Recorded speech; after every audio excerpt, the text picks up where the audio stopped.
आज की इस क्लास में सभी भक्तों का स्वागत है। अभी हम कीर्तन से स्टार्ट करेंगे।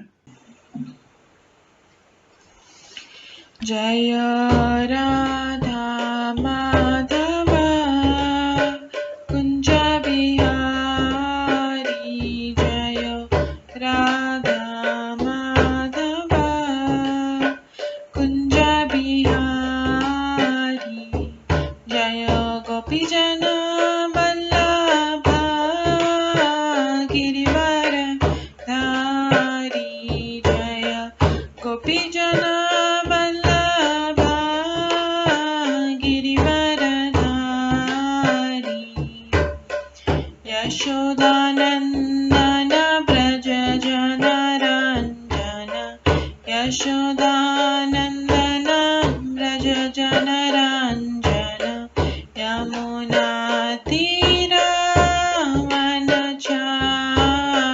यमुनातीरवनचारि जय राधा माधव कुंज बिहारी जय राधा माधव कुंज बिहारी हरे कृष्णा कृष्णा कृष्णा हरे हरे हरे राम राम राम हरे हरे हरे कृष्णा कृष्णा कृष्णा हरे हरे हरे राम राम राम हरे हरे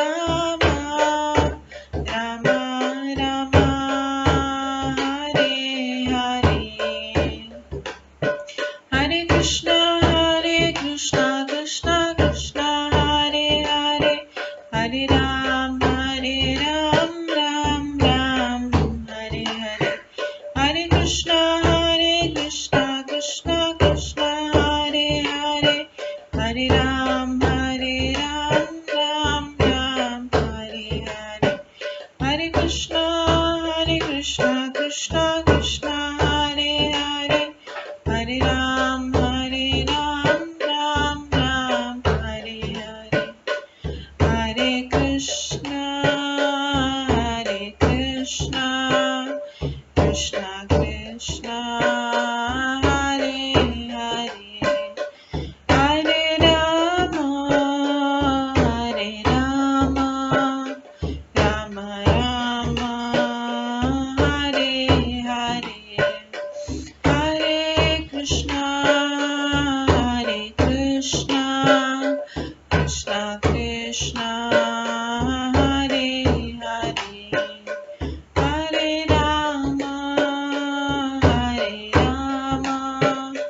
राम राम हरे हरे जय राधा माधव राधे जय राधा गोविंद राधे जय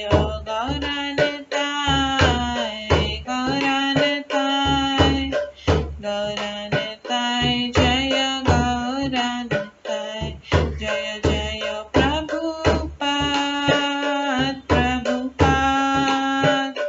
प्रभुपाद जय जय प्रभुपाद जय जय गुरुदेव जय जय गुरुदेव नित्य गौर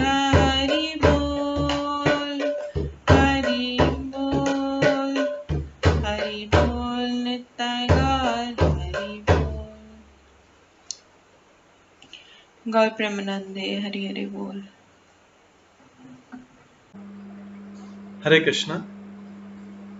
आज की इस क्लास में सभी भक्तों का स्वागत है। अभी मंगलाचरण से स्टार्ट करेंगे।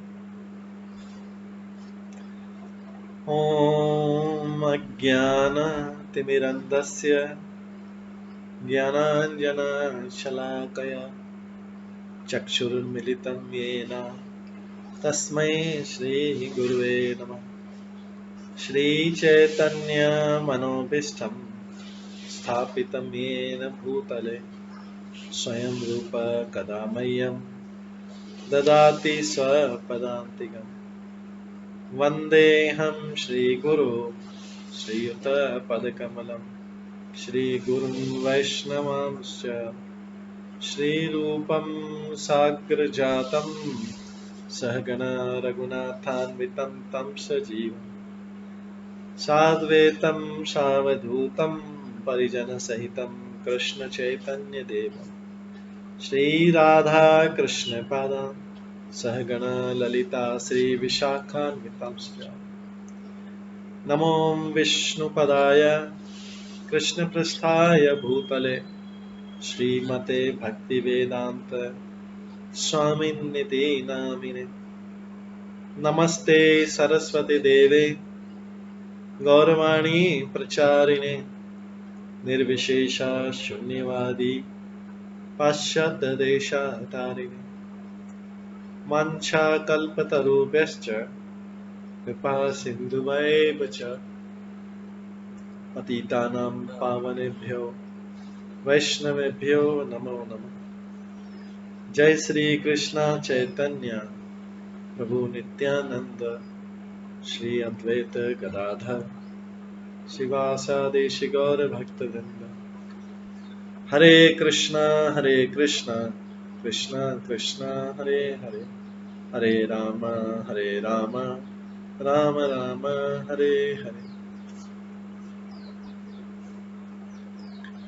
ओम नमो भगवते वासुदेवाय। ओम नमो भगवते वासुदेवाय। ओम नमो भगवते वासुदेवाय। नारायणं नमस्कृत्य नरं चैव नरोत्तमं देवीं सरस्वतीं व्यासं ततो जयमुदीरये। नष्टप्रायेषु भद्रेषु नित्यं भागवत सेवया भगवते उत्तम श्लोके भक्तिर्भवति नैष्ठिकी। कृष्णाय वासुदेवाय देवकी नंदनाय च नन्दगोपकुमाराय गोविन्दाय नमो नमः। सर्ववेदान्तसारमे श्रीभागवतम् इष्यते तद्रसामृतात् नान्यत्र स्याद्रति क्वचित्। आराध्यो भगवान् ब्रजेश कन्यस्तनधाम वृन्दावन रम्या काचिदुपासना व्रजवधूवर्गेण या कल्पिता।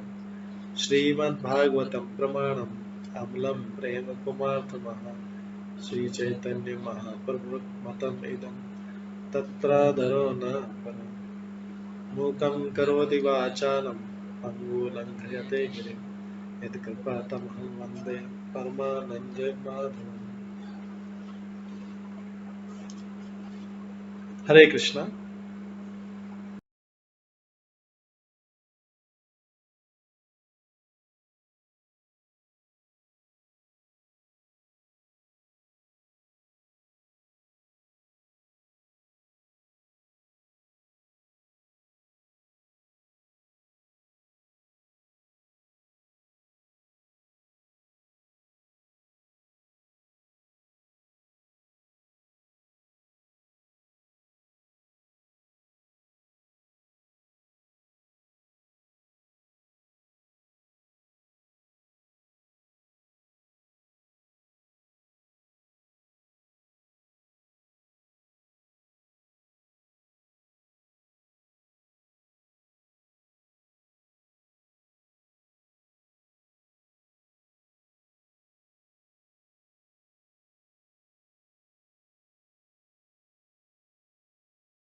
हरे कृष्णा।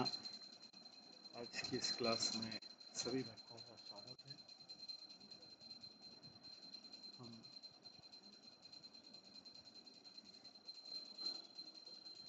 श्रीमद् भागवतम के 11वें स्कंद के 25वें अध्याय से श्रवण कर रहे थे। प्रकृति के 3 गुणों तथा उनसे परे। उसके बाद हमने एल गीत सुना था जो पुररवा द्वारा गाया गया। एल गीत जो राजा पुररवा द्वारा गाया गया, जो उर्वशी के पीछे पागल हो गया था और उसके बाद जो से शिक्षाएं मिली उसके बारे में उसका वर्णन आता है। तो एल गीत के प्रारंभ में भगवान उद्धव को ये सब उद्धव को सुना रहे थे। भगवान उद्धव से कहते हैं, इस मनुष्य जीवन को जो मनुष्य को मेरा साक्षात्कार करने का अवसर प्रदान करता है, पाकर मेरी भक्ति में स्थित होकर मनुष्य मुझे प्राप्त कर सकता है। ये केवल मनुष्य जीवन में ही मनुष्य मेरा साक्षात्कार कर सकता है, जो कि समस्त मेरा जो मुझे प्राप्त कर सकता है। मैं समस्त आनंद का आगार तथा हर जीव के हृदय में वास करने वाला परमात्मा से। तात्पर्य में बताते हैं कि बुरी संगति से मुक्त जीव भी आत्म साक्षात्कार से नीचे गिर जाता है। एक जो लिबरेटेड सोल है वो भी बुरी संगति से, तो किसी को भी झूठा आत्मविश्वास नहीं हो कि मैं भी गिरूंगा नहीं। बुरी संगति से मुक्त जीव भी आत्म साक्षात्कार से नीचे गिर जाता है। जैसे क्षण भर की साधु संगति से, लव मात्र साधु संग सर्व सिद्धि, क्षण भर की साधु संगति से व्यक्ति ऊपर उठ सकता है, उसी प्रकार क्षण भर की बुरी संगति से भी व्यक्ति नीचे गिर सकता है। और यहां पे लिखा है मुक्त जीव भी नीचे गिर सकता है।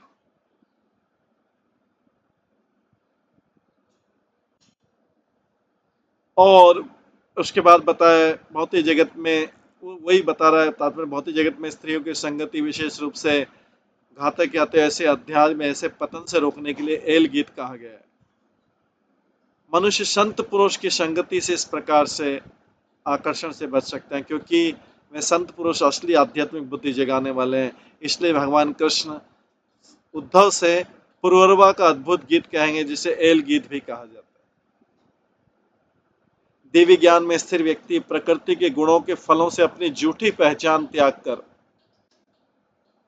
बद्ध जीवन से मुक्त हो जाता है और इन फलों को मात्र मोह समझकर उन्हीं के बीच निरंतर रहते हुए भी वो प्रकृति के गुणों में फंसने से अपने को बचाता है, अगर वो दिव्य ज्ञान में स्थिर हो जाए। चूंकि गुण तथा उनके फल सत्य नहीं है, अतः उन्हें स्वीकार नहीं करता है।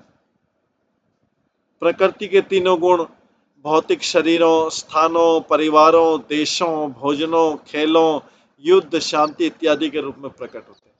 ये माया सब जगह प्रकट होती। माया के कोई एक विशेष रूप नहीं है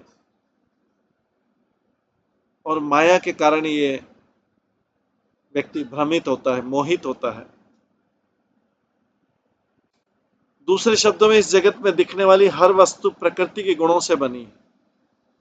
मुक्तात्मा भी भौतिक शक्ति के सागर में रहते हुए भी मुक्तात्मा जो होते हैं वो हर वस्तु को भगवान की संपत्ति समझते, इसलिए माया में नहीं फंसते। नहीं तो हर वस्तु में माया है, इस जड़ जगत की हर वस्तु में माया है और हर व्यक्ति माया जब अगर वो भगवान की सेवा में नहीं।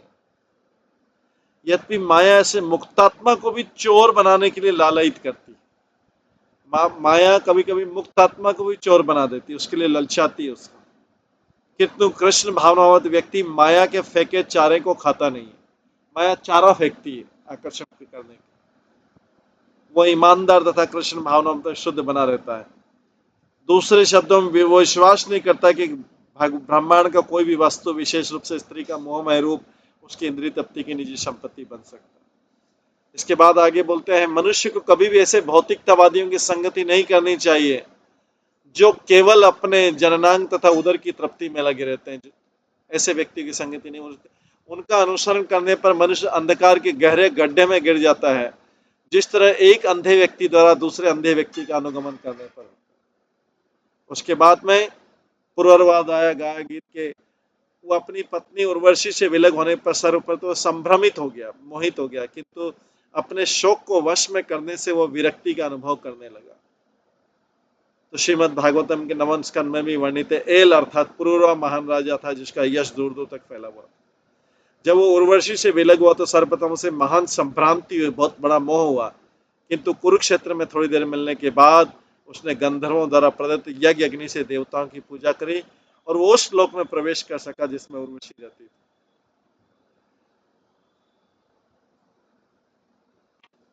जब वो उसको छोड़कर जा रही थी तो नग्न होते हुए उसके पीछे पागल की तरह दौड़ा और अत्यंत दुख से चिल्लाने लगा, अरे मेरी पत्नी, अरे निष्ठुर नारी, जरा ठहरो। यद्यपि पूर्वान में वर्षों तक सायंकाल की घड़ी में यौन आनंद भोगा था, फिर भी वो ऐसे तुच्छ भोग से तृप्त नहीं हुआ था। उसका मन उर्वशी के प्रति इतना आकृष्ट था कि वो देख भी नहीं पाया कि रातें किस तरह आती हैं और चली जाती। राजा एल ने कहा, मेरे मोह की सीमा तो देखो, ये देवी मेरा आलिंगन करती थी और मेरी गर्दन अपनी मुट्ठी में रखती थी। मेरा हृदय काम वासना से इतना दूषित था कि मुझे इसका ध्यान ही नहीं रहा कि मेरा जीवन कैसे बीता जा रहा है। स्त्री ने मुझे इतना ठगा कि मैं उदय अथवा अस्त होते सूर्य को भी नहीं देख सका।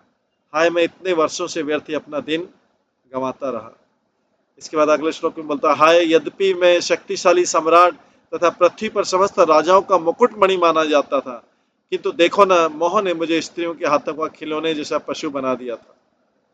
यद्यपि मैं प्रचुर ऐश्वर्य से युक्त शक्तिशाली स्वामी था, किंतु उस स्त्री ने मुझे त्याग दिया मानो मैं कोई घास का तिनका या पत्ती हूं। फिर भी मैं नग्न तथा लज्जा रहित पागल की तरह चिल्लाता उसका पीछा करता रहा। कहाँ है मेरा तथाकथित अत्यधिक प्रभाव, कहाँ गया मेरा बल, कहाँ गया मेरा स्वामित्व। जिस स्त्री ने मुझे पहले ही छोड़ दिया था, उसके पीछे मैं उसी तरह भागा जा रहा था जैसे कोई गधा उसके मुंह पर उसकी गधी दुलकती छाड़ती और उसके पीछे भागा। ऊंची शिक्षा या तपस्या या त्याग किस काम का। इस तरह धार्मिक शास्त्रों का अध्ययन करके एकांत तथा मौन रहने और फिर स्त्री द्वारा मन चुराए जाने से क्या लाभ हुआ। मेरी उच्च शिक्षा का क्या लाभ हुआ, मेरी तपस्या का क्या लाभ हुआ, मेरे त्याग का क्या लाभ हुआ। मेरे धार्मिक शास्त्रों का अध्ययन करने का क्या लाभ हुआ, मेरे एकांत रहने का क्या लाभ हुआ, मेरे मौन रहने का क्या लाभ हुआ, क्योंकि स्त्री द्वारा मन चुराने से मेरे क्या लाभ हुआ। धिक्कार है मुझे, मैं इतना बड़ा मूर्ख था कि मैंने कभी जाना नहीं कि मेरे लिए क्या अच्छा है। मैंने तो उद्वत भाव से सोचा था कि मैं अत्यधिक बुद्धिमान हूं। यद्यपि मुझे स्वामी का उच्च पद प्राप्त हो गया था, किंतु मैं स्त्रियों से अपने को परास्त करवाता रहा मानो कोई बैल या गधा हूं। यद्यपि मैं उर्वशी के होठों के तथाकथित अमृत का सेवन वर्षों तक कर चुका, किंतु मेरी काम वासना मेरे हृदय में बारंबार उठती रही और कभी तुष्ट नहीं हुई। जिस तरह घी की आहुति डालने पर अग्नि को बुझाया नहीं जा सकता। इसके पश्चात जो है, जो भौतिक अनुभूति की परे है और आत्माराम मुनियों के स्वामी है, उन भगवान के अतिरिक्त मेरी इस चेतना को जो वैश्या के द्वारा चुराई जा चुकी है, भला और कौन बचा सकता है।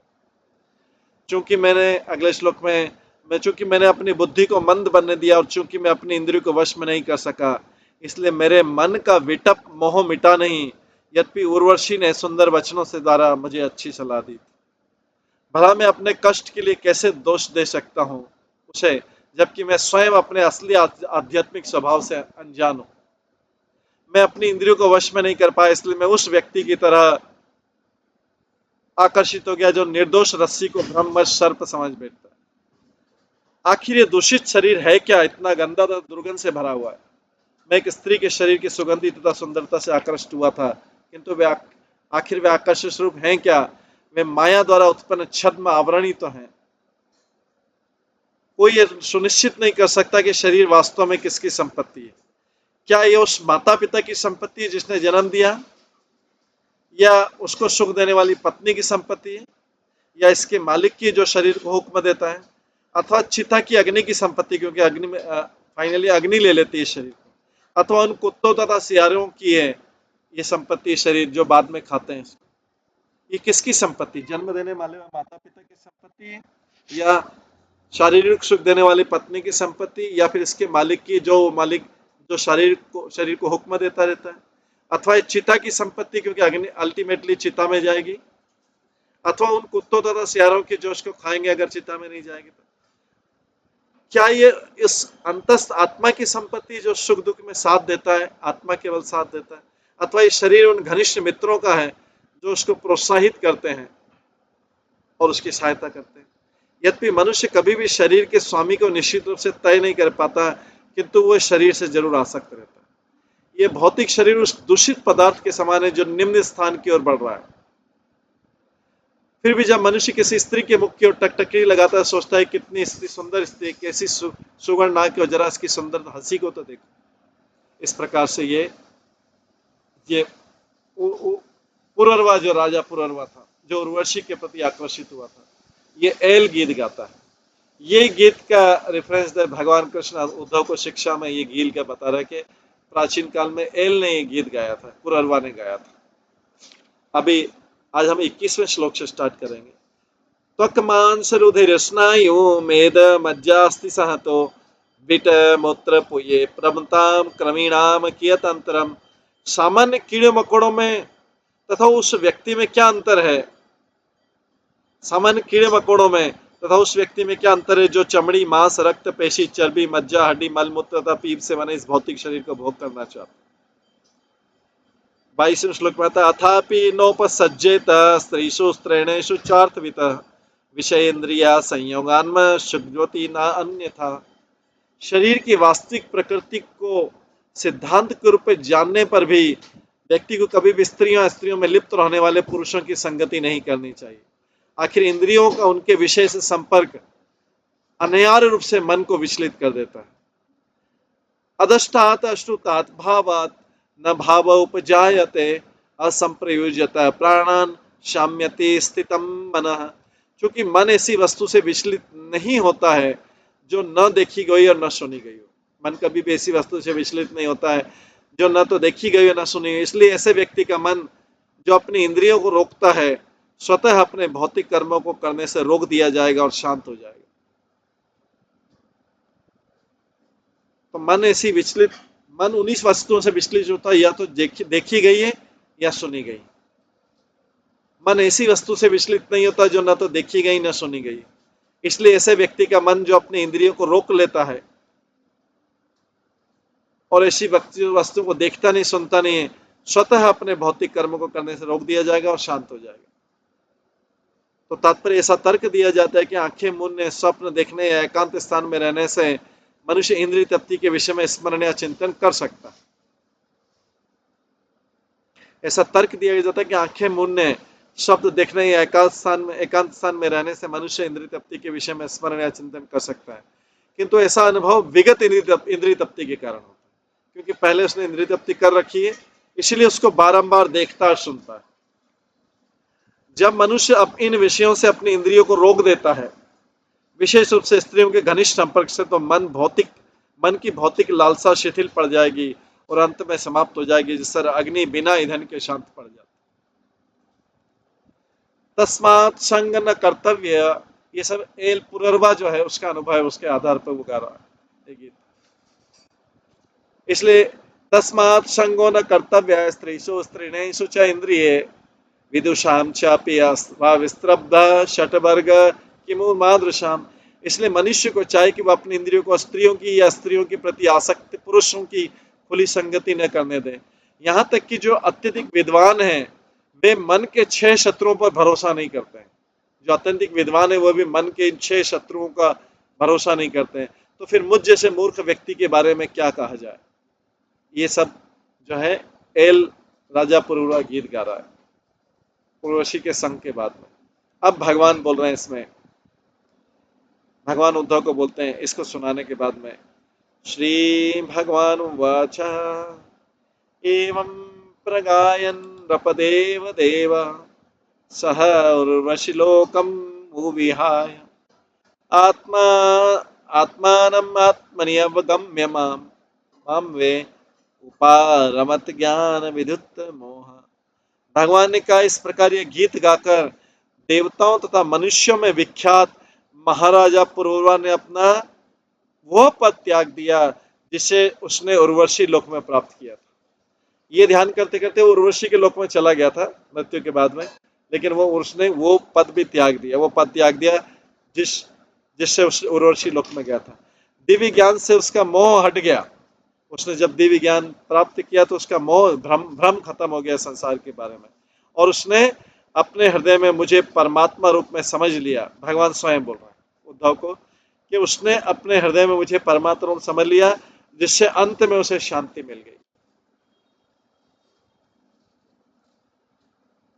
ततो दुसंगम उत्सृज्य सत्सु सज्जेत बुद्धिमना संते एवस्य छिन्दन्ति मनः व्यासंगम उक्त भी।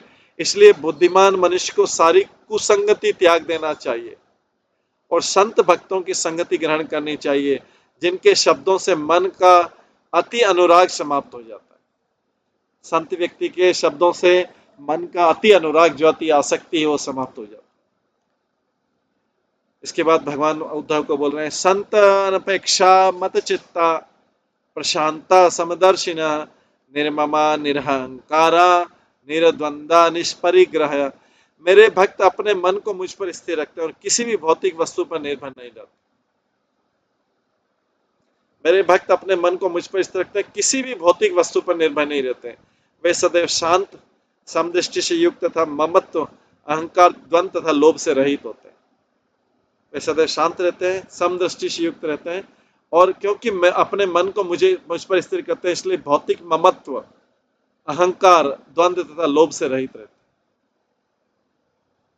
इसके बाद भगवान आगे उद्धव को बोल रहे हैं, तेषु नित्यम महाभागा महाभागेषु मत कथा संभवंती ही तानृणाम जोशताम प्रपुनंति अघम। हे महाभाग उद्धव, ऐसे संत भक्तों की संगति में सदा मेरी चर्चा चलती रहती है। जो लोग मेरी महिमा के इस कीर्तन तथा श्रवण में भाग लेते हैं, वे निश्चित रूप से सारे पापों से शुद्ध हो जाते हैं। तात्पर्य, यदि कोई व्यक्ति शुद्ध भक्त से सीधी शिक्षाएं ग्रहण नहीं कर पाता है, तो भगवान की महिमा गान करते हुए उस मनुष्य से केवल सुनने से ही वो मोह में पड़ने के कारण पाप शुद्ध हो जाता है। उस व्यक्ति से सुनने से जो भगवान की शिक्षाएं ग्रहण कर रहा है। इसके बाद आगे भगवान बोल रहे हैं, जैसा भगवद गीता में बोला गया, एक इंपॉर्टेंट श्लोक है, ताये शृण्वन्ति गायन्ति ही अनुमोदन्ति च आदृशा मत्परा श्रद्धानांच भक्तिम विन्दन्ति ते मयि। जो कोई मेरी इन कथाओं को सुनता है, कीर्तन करता है और आदर पूर्वक आत्मसात करता है, वो श्रद्धा के साथ मेरे परायण हो जाता है और इस तरह मेरी भक्ति प्राप्त करता है। तो तात्पर्य, जो व्यक्ति भगवान कृष्ण के उन्नत भक्तों से श्रवण करता है, वो भव सागर से अपने को बचा सकता है। जब वो प्रामाणिक गुरु के आदेशों का पालन करता है, तो उससे मन की दूषित क्रियाओं पर रोक लगती है और वो वस्तुओं को नवीन आध्यात्मिक आलोक में देखता है। तब भगवान की निस्वार्थ प्रेम भक्ति की लालसा जगती, तब भगवान की निस्वार्थ प्रेम भक्ति की लालसा जगती, जिससे भगवत प्रेम का फल प्राप्त होता है। तब भगवान के प्रेम का फल प्राप्त होता है, जब निस्वार्थ प्रेम भक्ति की लालसा जगती। तो उसका पहले जब भगवान कृष्ण के उन्नत भक्तों से श्रवण करना, तब जाके वो भवसागर से बचा सकता है, और वो प्रामाणिक गुरु के आदेशों का पालन करे। इससे मन की दूषित क्रियाओं पर रोक लग सकती है और वो वस्तुओं को नवीन आध्यात्मिक आलोक, उसका पर्सपेक्टिव, उसका देखने का नजरिया चेंज हो जाएगा। अब वो आध्यात्मिक दृष्टि से देखे। भक्तिम लब्धवत साधो किमन्यत् अवशिष्यते मयि अनंत गुणे ब्रह्माणी आनंद अनुभवात्मनि। पूर्ण भक्त के लिए मुझ परम सत्य की भक्ति प्राप्त लेने के बाद और क्या कार्य बचता है? पूर्ण भक्त के लिए मुझ परम सत्य की भक्ति प्राप्त करने के बाद और क्या बचता है? परम सत्य के गुण असंख्य है और मैं साक्षात आनंदमय अनुभव। परम सत्य के गुण असंख्य और मैं साक्षात आनंदमय अनुभव। भगवान यहाँ पे परम सत्य से अपने को अलग करा कि परम सत्य उनका एक स्वरूप है और मैं साक्षात आनंदमय। भगवान अपना साकार रूप और एक निराकार रूप को अलग अलग बता। तात्पर्य में बताते हैं कि भगवान कृष्ण की भक्ति इतनी मनोहारी है कि शुद्ध भक्त भगवान की सेवा के अतिरिक्त कुछ भी नहीं चाहता।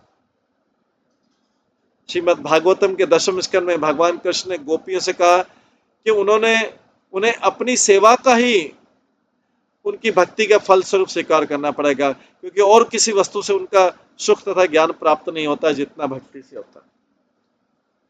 किसी वस्तु से उतना सुख तथा ज्ञान प्राप्त नहीं होता जितना कि भक्ति से। जब कोई व्यक्ति भगवान कृष्ण के नामों का कीर्तन श्रवण श्रद्धा से करता है तो उसका हृदय शुद्ध हो जाता है और भगवान कृष्ण की भक्ति, कृष्ण भावनामृत के आनंदमय स्वभाव को धीरे धीरे समझ सकता है। सामान्य अवस्था में भक्ति का आनंद नहीं आता है क्योंकि हृदय शुद्ध नहीं है। तो जब कोई व्यक्ति भगवान कृष्ण के नामों का कीर्तन श्रवण श्रद्धा से करता रहता है तो धीरे धीरे उसका हृदय शुद्ध हो जाता है और भगवान कृष्ण की भक्ति, कृष्ण भावनामृत के आनंदमय स्वभाव को धीरे धीरे समझ सकता है। तब जाके उसे आनंद प्राप्ति हो। यथा उपशम आनस्य भगवंतम विभावसुम शीतम भयम तमाप्येति साधुना संसमेत। तथा जो व्यक्ति यज्ञ की अग्नि के पास पहुंच चुका हो,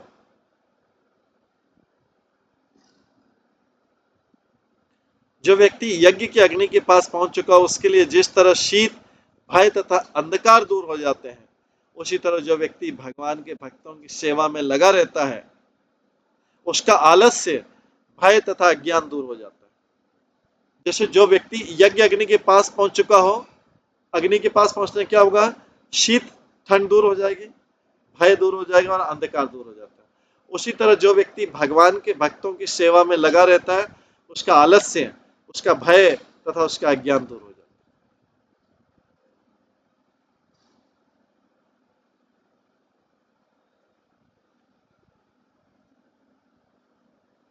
तात्पर्य सकाम कर्मों में लगे रहने वाले लोग मंद हैं, उन्हें भगवान तथा आत्मा के विषय में उच्चतर जागरूकता का अभाव है। भौतिकतावादी मानव यंत्रवत अपनी इच्छाओं, इंद्रियों तथा इच्छाओं की तृप्ति में लगे रहते हैं।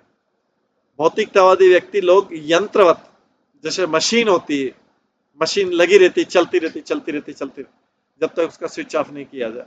तो भौतिकतावादी मानव यंत्रवत मशीन के समान अपनी इंद्रिय तथा इच्छाओं की तृप्ति में लगे रहते हैं। उन्हें मंद अथवा लगभग अचेत माना जाता है। उनकी बुद्धि बहुत मंद है और अचेत ही, अनकॉन्शियस ही। जब वो भगवान के चरण कमलों की सेवा करता है तो उसका सारा आलस्य, उसका भय तथा उसका अज्ञान चला जाता है। जिस तरह अग्नि के पास शीत, भय तथा अंधेरा दूर हो जाता है। उसके बाद 32वां श्लोक आता है, निमज्य उन्मज्जात घोरे भव अब्धो परमये नमः संत ब्रह्म विदा शांत नौ दृढ़ा इव अपसुभज्यता। भगवान के भक्त जो कि परम ज्ञान को शांत भाव से प्राप्त हैं, उन लोगों के लिए चरम शरण है। भगवान के भक्त, भगवान तो शरण में है ही से, भगवान के भक्त जो कि परम ज्ञान को शांत भाव से प्राप्त है, उन लोगों के लिए चरम शरण है जो भौतिक जीवन के भयावने सागर में बारंबार डूबते तथा उठते। ऐसे भक्त उस मजबूत नाव के सदस्य होते जो डूब रहे व्यक्तियों की रक्षा करते।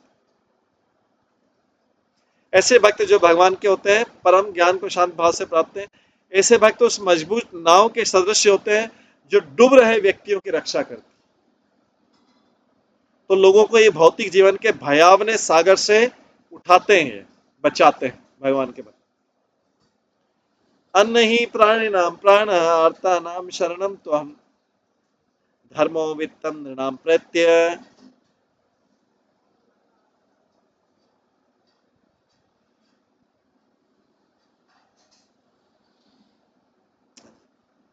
संतरवात विभ्यतरणम।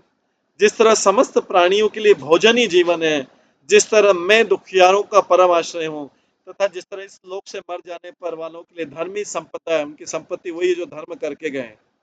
इस जगत से मर जाने वालों जो मर के जाते हैं, उनके लिए उनका धर्म जो बनाए, उन्होंने का पालन किया, वही उनकी संपत्ति है।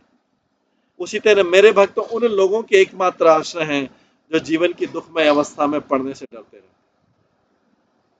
जो लोग भौतिक विषय वासना तथा क्रोध के चंगुल में आने से डरते हैं, उन्हें भगवत भक्त के चरण कमलों की शरण ग्रहण करनी चाहिए। ये भक्त मनुष्य को आराम से भगवान की प्रेमा भक्ति में लगा सकते। संतो दिशंति चक्षुं से बहि आक्रसमुत्थित देवता बांधवा संत संतात्मा अहम एव च।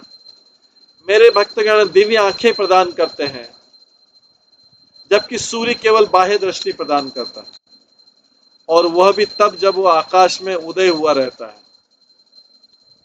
मेरे भक्तगण दिव्य आंखें प्रदान करते हैं, जबकि सूर्य केवल बाह्य दृष्टि प्रदान करता है, और वह भी तब जब वो आकाश में उदय रहता है। मेरे भक्तगण ही मनुष्य के पूज्य देव तथा असली परिवार है। मेरे भक्तगण स्वयं ही आत्मा है और वो मुझसे अभिन्न है। तो भगवान यहाँ पे भक्तों की महिमा का गान करके मेरे भक्तगण ही दिव्य आंखें प्रदान करते हैं, वही दिव्य ज्ञान दे सकते हैं जिससे व्यक्ति भक्ति को समझ सकता है। सूर्य तो केवल बाह्य दृष्टि प्रदान करता है और वो भी तब जब आकाश में उदय हुआ, लेकिन मेरे भक्तगण ही मनुष्य के पूज्य देव तथा असली परिवार है। मेरे भक्तगण स्वयं ही आत्मा है और मुझसे अभिन्न है। तात्पर्य, मूर्खता उन अपवित्र लोगों की संपत्ति होती है जो अपने धन को अत्यधिक महत्व प्रदान करते हैं। मूर्खता उन अपवित्र लोगों की संपत्ति होती है जो अपने धन को अत्यधिक महत्व प्रदान करते हैं और अज्ञान के अंधकार में रहने के लिए दृढ़ संकल्प रहते हैं। भगवान के संत भक्तगण सूर्य के समान है।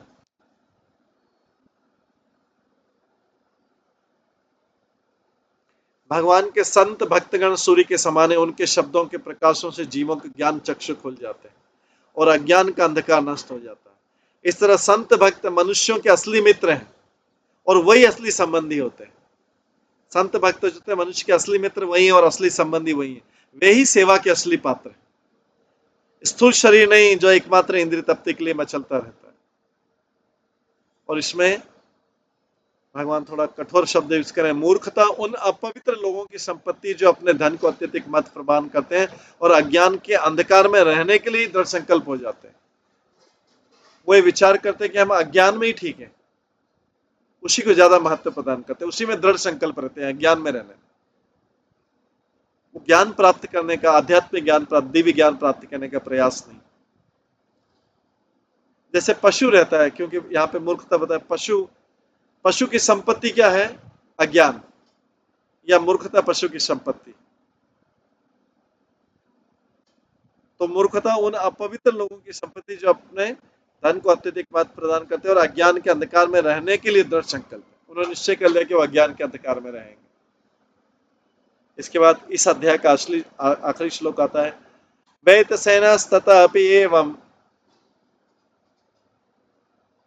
वैतसेनतपि एवं उर्वश्या लोक निष्प्रह मुक्त संग महिमेताम आत्मा राम चचारह। इस तरह उर्वशी के लोक में रहने की अपनी इच्छा त्याग कर, अभी उर्वशी के लोक में रह रहा था और सुख भोग रहा था भौतिक, लेकिन अब इस तरह उसको विरक्त हुआ, उसको जब धक्का लगा विरक्त हुआ, तो उस तरह उर्वशी के लोक में रहने की अपनी इच्छा त्याग करके महाराजा पुरर्वा समस्त भौतिक संगति से मुक्त होकर तथा अपने भीतर ही तुष्ट होकर पूरी पृथ्वी पर विचरण कर रहे। अब उनको अपने भीतर ही तुष्टि मिल गई, भौतिक संगति से तुष्टि प्राप्त करने की इच्छा से मुक्त होकर। क्योंकि संसार में जो साधारण व्यक्ति सोचता है भौतिक संगति से तुष्ट हो जाएगा, लेकिन उर्वशी लोक के में रहने की अपनी इच्छा त्याग कर महाराजा पुरर्वा समस्त भौतिक संगति से मुक्त होकर तथा अपने भीतर पूरी तरह तुष्ट होकर पृथ्वी पर विचरण करने लगे। इस प्रकार श्रीमद् भागवतम के 11वें स्कंद के अंतर्गत एल गीत नामक 26वें अध्याय के श्रील भक्ति वेदांत स्वामी प्रभुपाद के विनीत सेवकों द्वारा रचित तात्पर्य पूर्ण है।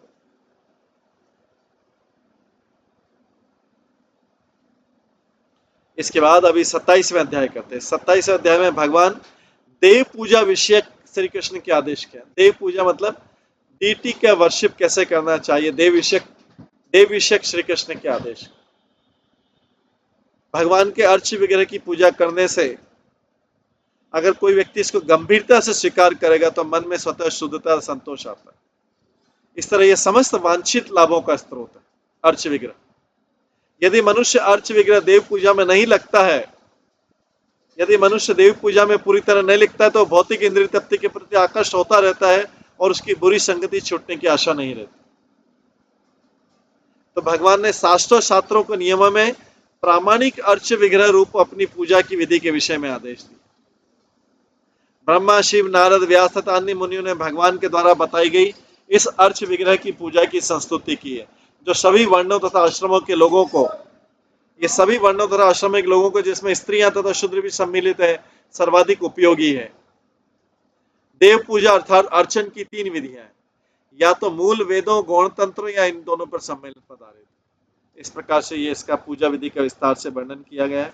हम एक एक श्लोक करके इसका वर्णन करते हैं। श्री उद्धव वाचा, उद्धव कहते हैं भगवान से, ये पूछते हैं तब जाके भगवान बोलते हैं, क्रिया योगं समाचक्ष्य भवत आराधनम प्रभो यस्मात् त्वाम ये यथा च अर्चन्ति सात्वत ऋषभ। उद्धव ने कहा, हे प्रभु, भगवान से पहले पूछ रहे हैं, हे भक्तों के स्वामी, आप कृपा करके मुझे अपने अर्च विग्रह के रूप में अपनी पूजा की नियत विधि बतलाइए। आपके अर्च विग्रह की पूजा कैसे की जाए? अर्च विग्रह की पूजा करने वाले भक्तों की क्या योग्यताएं हैं? ऐसी पूजा किस आधार पर तय की जाती है तथा पूजा की विशिष्ट विधि क्या है? तात्पर्य, भगवत भक्त अपने नियत कर्मों के अतिरिक्त मंदिर में अर्च विग्रह के रूप में भगवान की नियमित पूजा करते हैं। ऐसी पूजा शरीर को भोगने की काम वासना तथा इस काम वासना से उत्पन्न भौतिक पारिवारिक आसक्ति दोनों से हृदय को विमल करने के लिए प्रबल शक्ति से कार्य करती है। किंतु अर्च विग्रह की पूजा की विधि तभी प्रभावशाली होगी उसके लिए जबकि प्रामाणिक विधि अपनानी होगी, बोनाफाइड विधि अपनानी होगी। इसलिए बुद्ध भगवान से इस विषय में पूछे। एतत् वदन्ति मुनयः मुहुनि श्रेषम नृणाम नारद भगवान व्यास आचार्य अंगिरस सुत। सारे मुनि बारंबार घोषित करते कि ऐसी पूजा से मनुष्य जीवन में बड़े से बड़ा संभव लाभ मिलता है, ऐसी प्रामाणिक अर्च विग्रह की विधि से। नारद मुनि, महान व्यासदेव तथा मेरे अपने गुरु बृहस्पति का यही मत है। उद्धव का है, उद्धव के गुरु बृहस्पति भगवान से पूछ रहे, आपके अर्च विग्रह की पूजा कैसे की जाए? निःसृतं मुखं बहुजात यथा भगवान जह पुत्रेभ्य भृगुमुखेभ्य देव्यो च भगवान भव। एतत् वे सर्ववर्णानाम् आश्रमाणां च श्रेयसाम् उत्तमं मन्ये उत्तमं श्रेयस उत्तमं मन्ये स्त्री शूद्राणां च मानदः। हे वदान्य प्रभु, अर्च विग्रह की इस पूजा विधि के आदेश सर्वप्रथम आपने अपने कमल मुख से दिए थे। अर्च विग्रह की इस पूजा विधि के आदेश सर्वप्रथम आपने अपने कमल मुख से दिए थे। ये उद्धव बोल रहे हैं भगवान कृष्ण को। तब ब्रह्मा जी ने वो आदेश भृगु इत्यादि पुत्रों को दिया था और शिव जी ने यह आदेश अर्च पूजा का अपनी पत्नी पार्वती को दिया था। तो पूजा की विधि भी पूरी परंपरा से आई है।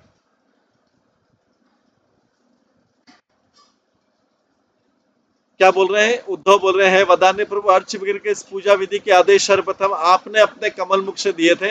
इसको ब्रह्मा जी को दिए थे। ब्रह्मा जी से ने ऐसे भृगु इत्यादि अपने पुत्रों को दिए थे पूजा की विधि, और यही शिव जी ने अपनी पार्वती को दिया। शिव जी ने यह आदेश पार्वती को दिया। ये विधि सभी वर्णों तथा आश्रमों द्वारा स्वीकार की जाती है और उनके लिए उपयुक्त, सभी वर्णों और आश्रमों के लिए। इसलिए मैं अर्च विग्रह के रूप में आपकी पूजा को विशेषकर स्त्रियों तथा शूद्रों तक के लिए समस्त आध्यात्मिक अभ्यासों में अत्यंत लाभप्रद मानता हूं। एतत् कमल पत्राक्ष कर्म बंध विमोचन भक्ताय अनुरक्ताय ब्रूहि विश्वेश्वर ईश्वर। हे कमल नयन ब्रह्मांड के सारे प्रभुओं के परमेश्वर, कृपया अपने इस भक्त दास को इस अर्च विधि द्वारा कर्म बंधन से मोक्ष का साधन बतलाइए। श्री भगवान वाचा नहीं अंत अनंत पारस्य कर्म कांडस्य च उद्धव संक्षिप्तमं वर्णयिष्यामि यथावत अनुपुरुषः। भगवान ने कहा, उद्धव, अर्च विग्रह पूजा करने के लिए इतने वैदिक निर्देश है कि कोई इनका अंत नहीं, इसलिए मैं संक्षेप में एक एक करके बताऊंगा। तात्पर्य, कर्मकांड पूजा की विविध विधियां विधियों का द्योतक है, जिसका अंत, सारे कर्म कांडों का अंत कहाँ होता है? फाइनली व्यक्ति अर्च विग्रह पूजा में आता है। पहले सारे कर्म कांड करते करते करते करते धीरे धीरे जब उन्नत होता है तो भगवान की अर्च पूजा में आता है।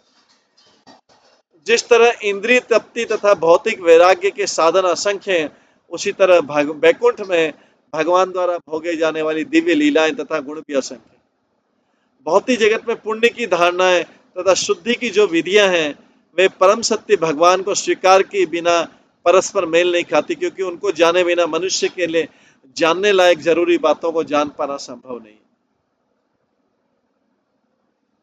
ये जो पुण्य की धारणा है और शुद्धि की जो विधियां हैं, वे परम सत्य भगवान को स्वीकार किया। अगर उसमें भगवान नहीं है तो परस्पर मेल नहीं खाती, क्योंकि उनको जानने बिना मनुष्य के लिए जानने लायक जरूरी बातों को जान पाना भी संभव नहीं। यद्यपि प्राय सारे लोग पूजा की विविध विधियों में लगे रहते हैं, पूजा सारे लोग करते हैं, यद्यपि प्राय सारे लोग पूजा की अलग अलग विधियों में लगे रहते हैं, किंतु अब भगवान इस विषय का संक्षेप में वर्णन कर रहे हैं कि उनके अर्च विग्रह की पूजा कैसे की जाए।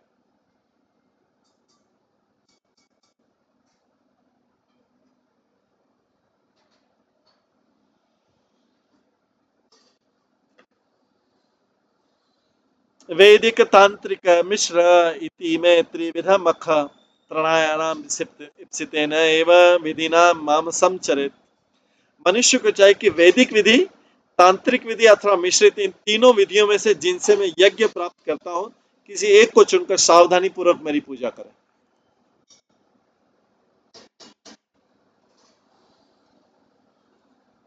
एव विधिना माम समचरित मतलब सावधानी पूर्वक मेरी पूजा करे इन तीनों विधियों में से कोई या मिश्रित विधि। तो वैदिक शब्द चारों वेदों तथा उपवेदों से मंत्रों द्वारा संपन्न यज्ञ का द्योतक है। तो तांत्रिक शब्द पंचरात्रि मतलब तांत्रिक मतलब ये भूत प्रेत पिशाच वाला तांत्रिक नहीं, नारद तंत्र जैसे गौतमी तंत्र, नारद पंचरात्रि तंत्र, ये वाले तंत्र जो शास्त्रों का वर्णन। तांत्रिक विधि मतलब यहाँ पे वो तंत्र मंत्र, वो जो भूत पिशाच वाले तंत्र नहीं बोले, तंत्र मतलब जैसे गौतमी तंत्र, नारद पंचरात्रि तंत्र, ये तंत्र की बात हो रही। तो वैदिक शब्द चारों वेदों तथा उपवेदों से मंत्र द्वारा संपन्न यज्ञ का द्योतक। तांत्रिक शब्द पंचरात्रि तथा गौतमी तंत्र जैसे ग्रंथों का द्योतक है। तो व्यक्ति वैदिक तरीके से कर सकता है या तांत्रिक जो पंचरात्रि गौतमी तंत्र इनसे कर सकता है, या फिर दोनों का मिश्रण कर सकता है। मिश्र इन दोनों प्रकार के ग्रंथों के उपयोग का दो। स्मरण रहे कि विशुद्ध वैदिक यज्ञों के ऊपर नकल से जीवन की वास्तविक सिद्धि प्राप्त नहीं हो सकती। मनुष्य को भगवान द्वारा बतलाई गई विधि से यज्ञ करना चाहिए। जो इस विधि के लिए संस्तुत की गई वह है उनके पवित्र नाम का कीर्तन। हरे कृष्णा कृष्णा कृष्णा हरे हरे, हरे राम राम राम हरे। यदा स्वनिगमेन उक्तम द्विजत्तम पाप्य पुरुषः यथा यजेत माम भक्त्या श्रद्धा तत निबोध में। अब तुम श्रद्धा पूर्वक सुनो, क्योंकि मैं बतला रहा हूं कि किस तरह द्विज पद को प्राप्त व्यक्ति संबंध वैदिक संस्तुतियों द्वारा भक्ति पूर्वक मेरी पूजा करे।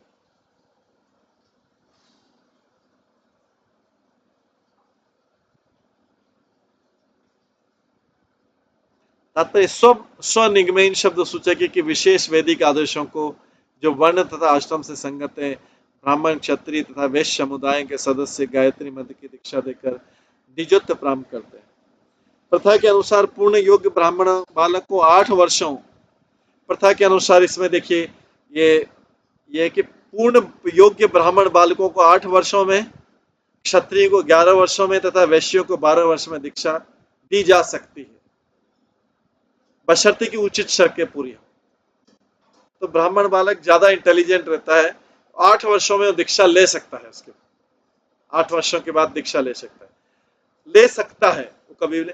क्षत्रिय बालक 11 वर्ष में दीक्षा ले सकता है और वैश्य को 12 वर्ष में दीक्षा ले सकता है। इसका मतलब है इस अवस्था में ये लोग मैच्योर हो रहे हैं, बशर्ते कि बाकी शर्त पूरी हो।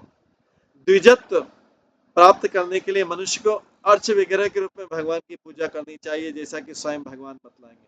द्विजत्व मतलब दूसरा जन्म पाने के लिए। तो दूसरा जन्म ब्राह्मण पा सकते हैं, क्षत्रिय पा सकते हैं, वैश्य पा सकते हैं, लेकिन शूद्र दूसरा जन्म नहीं पा सकता। मतलब शूद्र आध्यात्मिक दीक्षा नहीं लेता जब तक शूद्र बना रहेगा।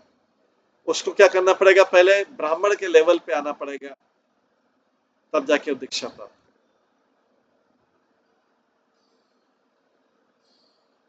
तो इसलिए द्विजत्व प्राप्त करने के बाद मनुष्य को अर्च वगैरह के रूप में भगवान की पूजा करनी चाहिए।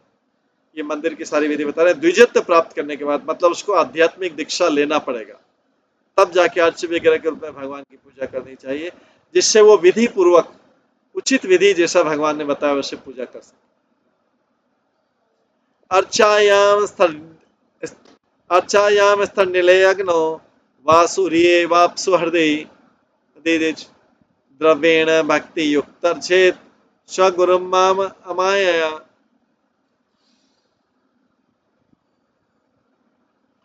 द्विज को चाहिए कि वो अपने आराध्य थे मुझको बिना द्वैत के मेरे अर्च विग्रह पर प्रेममयी भक्ति के साथ उपयुक्त साज सामग्री अर्पित करें। करके पूजे।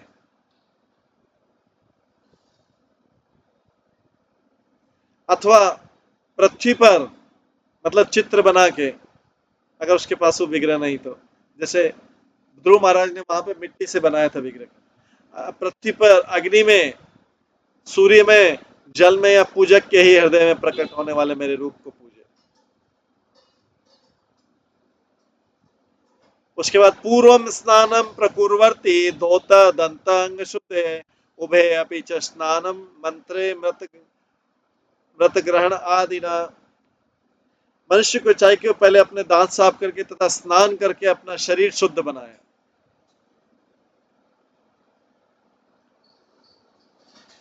तत्पश्चात वो शरीर को मिट्टी से मलकर, उस समय साबुन तो होता नहीं था, तो इसलिए मिट्टी से मलकर तथा वैदिक एवं तांत्रिक मंत्रों के उच्चारण के द्वारा दोबारा शुद्ध करे। संध्या उपास्ति आदि कर्माणि वेदेन आचोदतानि में पूजाम ते कल्पयेत सम्यक संकल्प कर्म पावनी। मनुष्य को चाहिए कि मन को मुझ पर स्थिर करके अपने विविध नियत कार्यों द्वारा यथा दिन में 3 संधियों पर गायत्री मंत्र का उच्चारण करे और फिर मेरी पूजा करे। वेदों के द्वारा ऐसे कार्यों का आदेश है और उससे पूजा करने वाला अपने कर्म फलों से शुद्ध होता है। शैली दारु मई लोही लेप्या लेख्या च शेकती मनमयी मणिमयी प्रतिमा अष्ट विधा स्मृता। भगवान के अर्च विग्रह के 8 प्रकार के रूप होते हैं। पत्थर से बन सकता है अर्च विग्रह, काष्ठ से, लकड़ी से बन सकता है, जैसे जगन्नाथ बलदेव सुभद्रा लकड़ी से बने, धातु से बन सकता है, मिट्टी से बन सकता है, चित्र से भी बन सकता है। भगवान के विग्रह की पूजा बालू से या मन में रत्न से बन सकता है, हीरे जवाहर, सोने की भी मूर्ति हो सकती है, डायमंड की भी मूर्ति हो सकती है। ये प्रकट होना बतलाएंगे। तो 8 प्रकार से भगवान के विग्रह प्रकट होते हैं। तो श्री जीव गोस्वामी बतलाते हैं कि कतिपय अर्च विग्रह रूप तथा बालू से बने होते हैं, अल्पकाल के लिए पूजा करने वालों की निजी इच्छा की पूर्ति के लिए कहते हैं बालू से बनाने। ध्रुव महाराज ने ऐसे बालू मिट्टी से बनाया। अल्पकाल के लिए पूजा करने वालों को निजी इच्छा की पूर्ति करने के लिए होते हैं। तो कई बार हम देखते हैं कि दीपावली पे लोग लक्ष्मी जी की पूजा मिट्टी की बनी हुई लाते हैं, या गणेश चतुर्थी पे लोग गणेश जी की लाते हैं, ये देवताओं की।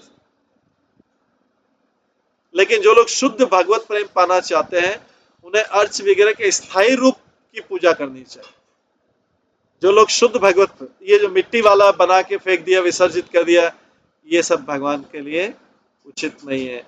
जो लोग शुद्ध भगवत प्रेम पाना चाहते हैं उनमें अर्च विग्रह के स्थायी रूप जैसे संगमरमर, मार्बल, स्वर्ण या पीतल या ब्रास से बने रूप की पूजा करनी चाहिए। उन्हें ये पूजा करते रहना चाहिए। कृष्ण भावनामृत में भगवान की पूजा की उपेक्षा करने के लिए कोई गुंजाइश नहीं रहती। कृष्ण भावनामृत में भगवान की पूजा की उपेक्षा करने की कोई गुंजाइश नहीं रहती। इसलिए भगवान ने ऊपर बोला कि प्रेममयी भक्ति के द्वारा मेरी पूजा कर। चला चला इति द्विविधा प्रतिष्ठा जीव मंदिरम उद्वास आवासनेनस्त स्त्रियाम उद्धव स्थिरायाम उद्धव अर्चने। समस्त जीवों के शरण रूप भगवान का अर्च विग्रह 2 प्रकार से स्थापित किया जाता है, एक अस्थायी रूप से और दूसरा स्थायी रूप से। एक अस्थायी रूप से स्थापित किया जाता है, एक स्थायी रूप से। किंतु उद्धव, स्थायी अर्च विग्रह का आह्वान हो चुकने पर, स्थायी अर्च विग्रह का आह्वान हो जाने पर उसका विसर्जन नहीं होता है।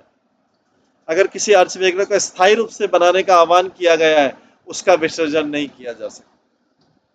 जो अस्थायी मिट्टी के टेम्परेरी बने रहते हैं उनका विसर्जन होता है। लेकिन ऊपर बोल दिया भगवान ने, जो लोग शुद्ध भगवत प्रेम पाना चाहते हैं उन्हें अर्च विग्रह के स्थायी रूप की पूजा करनी चाहिए, जैसे मार्बल, संगमरमर, स्वर्ण या ब्रास, पीतल की। तात्पर्य, भगवान के भक्त अपने को भगवान का नित्य दास मानते हैं। वे अर्च विग्रह को साक्षात भगवान मानकर अर्च विग्रह की स्थायी स्थापना करते हैं। भगवान के भक्त अपने को भगवान का नित्य दास मानते हैं, तो भगवान की दासता की सेवा कैसे करते हैं? अर्च विग्रह को साक्षात भगवान मानते हैं, तो अर्च विग्रह की कभी भी उपेक्षा नहीं करते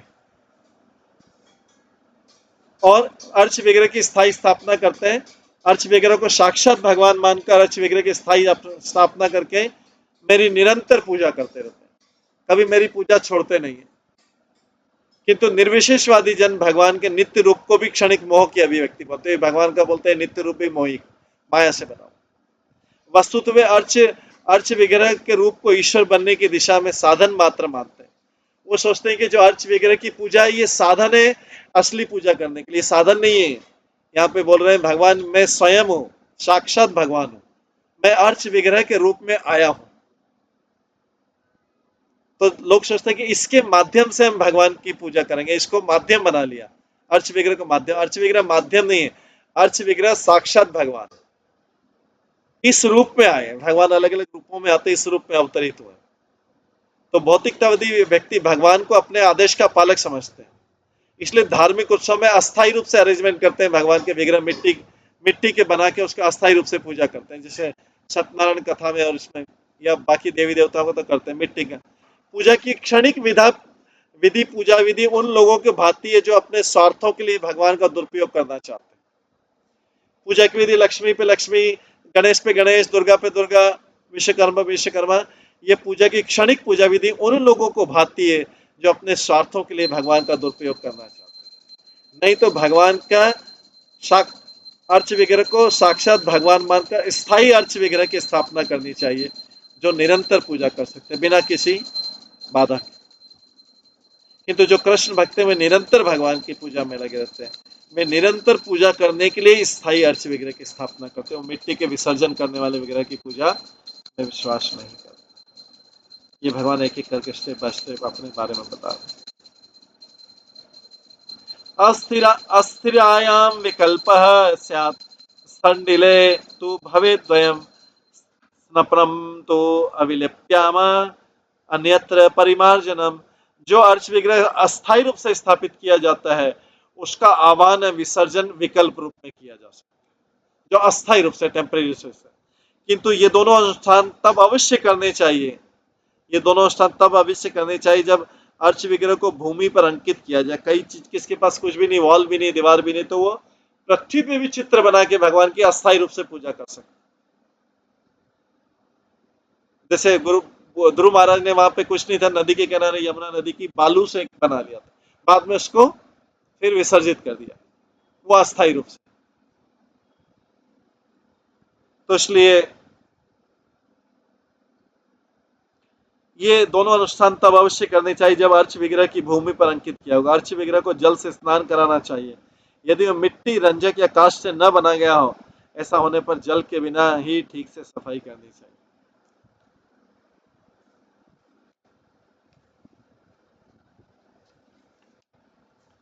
तात्पर्य विभिन्न श्रेणियों के भक्त अपनी श्रद्धा की विभिन्न स्थितियों के अनुसार भगवान के अर्च विग्रह की पूजा करते हैं। भगवान कृष्ण का प्रगत भक्त, जो भगवान का उन्नत भक्त है, जो भगवान कृष्ण का उन्नत भक्त है, भगवान से अपने नित्य प्रेम पूर्ण संबंध को समझता है और वो अर्च विग्रह को साक्षात भगवान मानता है और प्रेम में सेवकाई के अनुसार अर्च विग्रह से शाश्वत संबंध स्थापित करता है। और भगवान कृष्ण को सच्चिदानंद समझते हुए श्रद्धालु भक्त के उदाहरण के तौर पर पत्थर, काष्ठ या संगमरमर से बनी भगवान की मूर्ति स्थापित करके अर्च विग्रह की पूजा का स्थायी प्रबंध करता है। कौन करता है? भगवान कृष्ण का जो प्रगत भक्त है, उन्नत भक्त है, वो भगवान से अपने नित्य प्रेम पूर्ण संबंध को समझता है, वो अर्च विग्रह को साक्षात भगवान मानता है और प्रेममयी सेवकाई के अनुसार अर्च विग्रह से शाश्वत संबंध स्थापित करता है। वो कभी भी उनसे संबंध ब्रेक नहीं करना चाहता, वो निरंतर उनकी पूजा करता है और प्रेममयी सेवकाई के अनुसार अर्च विग्रह से शाश्वत संबंध स्थापित करता है, क्योंकि उनको भगवान को, अर्च विग्रह को साक्षात भगवान ही मानता है। भगवान कृष्ण को सच्चिदानंद समझते हुए श्रद्धालु भक्त के उदाहरण के तौर पर वो पत्थर, काष्ठ या संगमरमर से बनी भगवान की मूर्ति स्थापित करता है और अर्च विग्रह की पूजा का स्थायी प्रबंध करता है। ये भगवान का विग्रह है। जो शालिग्राम शिला है, भगवान बोल रहे हैं उसकी शालिग्राम शिला को बिना किसी औपचारिक उत्सव के स्वतः प्रतिष्ठापित माना जाता है। शालिग्राम शिला स्थापित करने के लिए कोई उत्सव करने की जरूरत नहीं, लेकिन जो मार्बल, धातु या लकड़ी के बने होते हैं उनके लिए उत्सव करने की जरूरत है। शालिग्राम शिला को बिना किसी औपचारिक उत्सव के स्वतः प्रतिष्ठापित मान लिया जाता है। इसलिए शालिग्राम, इसलिए ऐसे शालिग्राम अर्च विग्रह को मंत्रों द्वारा आह्वान या विसर्जन करने की मनाही है। और यदि कोई अर्च विग्रह को पवित्र भूमि पर रंजित करता है, नीचे बनाता है, अगर उसके कोई साधन नहीं है, तो जैसे बालू, 8 जो विधियां हैं भगवान को विग्रह बनाने की, 8 विधियां, उसमें बालू से बनाने का भी है। तो कोई बालू के प्रतिमा के रूप में बनाता है, और तो उसे अर्च विग्रह का आह्वान मंत्रों द्वारा किया जाता है। फिर जब वो बालू का उसको वापस खत्म करना है, जैसे कोई पैर नहीं दे, सब कुछ करे टेम्परेरी, तो फिर अर्च विग्रह से बाह्य रूप त्यागने के लिए अनुरोध किया जाता है। कौन सा रूप? बाह्य रूप त्यागने के लिए अनुरोध किया जाता है, क्योंकि नहीं तो बाह्य रूप शीघ्र ही प्राकृतिक तत्वों द्वारा विनष्ट हो जाएगा। इसलिए उसको आह्वान करके उसको त्यागना चाहिए, ये अस्थायी रूप से जो बनाए। सामान्य सिद्धांत है कि शुद्ध भक्त अर्ची विग्रह के साथ अपने संबंध को शाश्वत मानता, नित्य मानता। जो व्यक्ति प्रेमा भक्ति में जितना ही अर्च विग्रह के शरणागत होता है, वो भगवान को उतना ज्यादा समझ सकता है। भगवान कृष्ण एक पुरुष है, किंतु वे परम पुरुष हैं। उनकी भावनाएं अद्वितीय होती है, उनकी भी भावनाएं, वो अर्च विग्रह की अपनी भावनाएं, वे अद्वितीय होती है। तो भगवान के अर्च विग्रह के रूप की भक्ति करके भगवान को आसानी से प्रसन्न किया जा सकता है। उनको साक्षात भगवान मान आसानी से प्रसन्न किया जा सकता है। और भगवान को इस प्रकार प्रसन्न करने से मनुष्य जीवन के मिशन में क्रमशः उन्नति कर सकता है, अंत में भगवान के पास वापस जा सकता है। जहां अर्च विग्रह भक्त के सम्मुख प्रकट होता है और अपने निजी आवास में भक्त का स्वागत करता है, जो सारे विश्व में भगवान के नाम से जाना जाता है। इस प्रकार से ये जो है भगवान की पूजा का बता रहे हैं। इसके बाद आगे बोला गया, द्रव्ये प्रसिद्धे मतयाग प्रतिमा आदिशु अमायन भक्तस्य च यथा लब्धे हृदय भावेन च एवहि। मनुष्य को चाहिए कि उत्तम से उत्तम साज सामग्री भेंट करके मेरे अर्च विग्रह के रूप में मेरी पूजा करें। सारी उनकी खाना पीना, ये करना, जो भी सारा के सारा है, उनका उत्तम से जो पैराफर्नेलिया है, वो भी उत्तम से उत्तम साज सामग्री भेंट कर मेरे अर्च विग्रह के रूप में मेरी पूजा करे। भगवान स्वयं उद्धव को बता रहे मेरी पूजा कैसे करनी चाहिए। किंतु भौतिक इच्छा से पूर्णतः मुक्त भक्त मेरी पूजा, लेकिन जो मुक्त भक्त होते हैं, जो जंगल में रहते हैं, कहीं पे जिनके पास कुछ भी नहीं रहता है, वो जो भी वस्तु उनके पास उस समय उसी से करें। जो जो भक्त जिनके पास कोई सामग्री, जैसे कई सन्यासी हैं उनके पास विग्रह है, या जिनके पास कोई सामग्री नहीं है, वो जो भी वस्तु मिले उसी से मेरी पूजा कर सकते। जिनके पास कोई सामग्री नहीं है, यहां तक कि जिसके पास वो भी सामग्री नहीं है, कोई भी सामग्री, साधु सन्यासी, वो हृदय के भीतर मानसिक साज सामग्री से एक एक करके मेरी पूजा करे, एक एक मुझे अर्पित करते जाए मानसिक साज।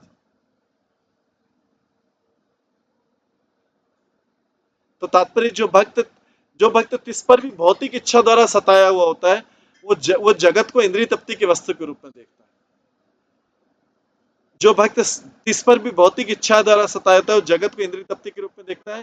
ऐसा नवदीक्षित भक्त भगवान के परम पद को भी गलत समझ लेता है, यहाँ तक कि भगवान के अर्च विग्रह को भी अपनी भोग की वस्तु मानता है कि इनके द्वारा मैं अपनी भोग करूं, इनके द्वारा मैं अपना भोग करूं, मतलब इनसे अपना मांगू, या इनसे जो अपने संकट बताऊं, ये क्योंकि मेरे पास उपस्थित है। वो साक्षात भगवान नहीं मानता। इसलिए नव दीक्षित भक्त को चाहिए कि वो देवता की ऐश्वर्यपूर्ण साज सामग्री भेंट करें देवता को, जिससे वो निरंतर स्मरण रख सके कि अर्च विग्रह ही परम भोक्ता है। और नव दीक्षित तो मात्र पूजक होता है,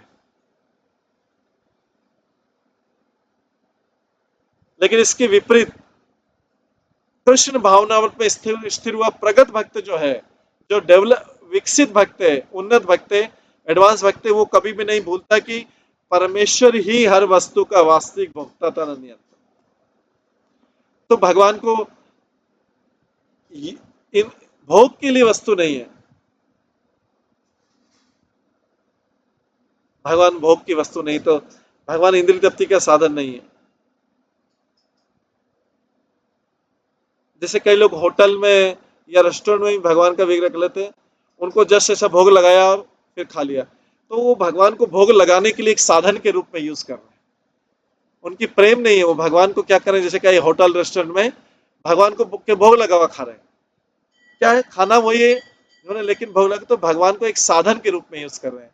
लेकिन जो उन्नत भक्त लिखा है, प्रगत भक्त, प्रगत भक्त ये नहीं भूलता कि भगवान जो है अर्च विग्रह के रूप में साक्षात उपस्थित है, और यही हर वस्तु की वास्तविक भोक्ता तथा नियंता है, खाली मेरे लिए भोग लगाने के लिए नहीं रखे हुए। तो शुद्ध भक्त को सारी साज सामग्री आसानी से मिल सकती है, उसी के साथ भगवान को अपने शुद्ध प्रेम की भेंट चढ़ाता है। सामग्री के साथ साथ क्या करता है, उसका वैशिष्ट इंपॉर्टेंट अपना प्रेम भी भेंट चढ़ाता है। कृष्ण भावना भावित व्यक्ति कभी भी कृष्ण भक्ति में विचलित नहीं होता है, वो निरंतर अर्च विग्रह की पूजा करता है और अपनी सादी से सादी भेंट द्वारा भी भगवान को अपने प्रेम की भेंट के द्वारा पूर्ण संतुष्ट करता है। तो भगवान दो भेंट ले रहे हैं, एक साज सामग्री मिल रहे हैं, उत्तम से उत्तम साज सामग्री, और दूसरा शुद्ध भक्त का प्रेम भी भेंट में चढ़ा। इस तरह से वो भगवान को तुष्ट करता है अर्च विग्रह की पूजा। इसके बाद और भी श्लोक है, वो हम आगे भगवान बता रहे हैं, वो कल की क्लास में श्रवण करेंगे। आज की क्लास के यहीं पे विराम देते हैं। सभी भक्तों का बहुत बहुत धन्यवाद। सब भक्तों के लिए एक बार हरे कृष्ण महामंत्र का जप करते हैं। हरे कृष्णा कृष्णा कृष्णा हरे हरे, हरे राम राम राम हरे। तो इसमें हम देख रहे हैं किस प्रकार से चैप्टर ही पूरा है, भगवान अपनी पूजा, अपनी अगर अर्च विग्रह के रूप में पूजा के बारे में उद्धव को बता रहे हैं। देव पूजा अभिषेक श्री कृष्ण के आदेश, अपनी पूजा के बारे में बताए अर्च विग्रह। हरे कृष्णा कृष्णा कृष्णा कृष्णा हरे हरे, हरे राम राम राम हरे। श्रीमद् भागवतम महापुराण की जय, श्री प्रभुपाद की जय, कृष्ण उद्धव वार्तालाप की जय, उद्धव गीता की जय। हरे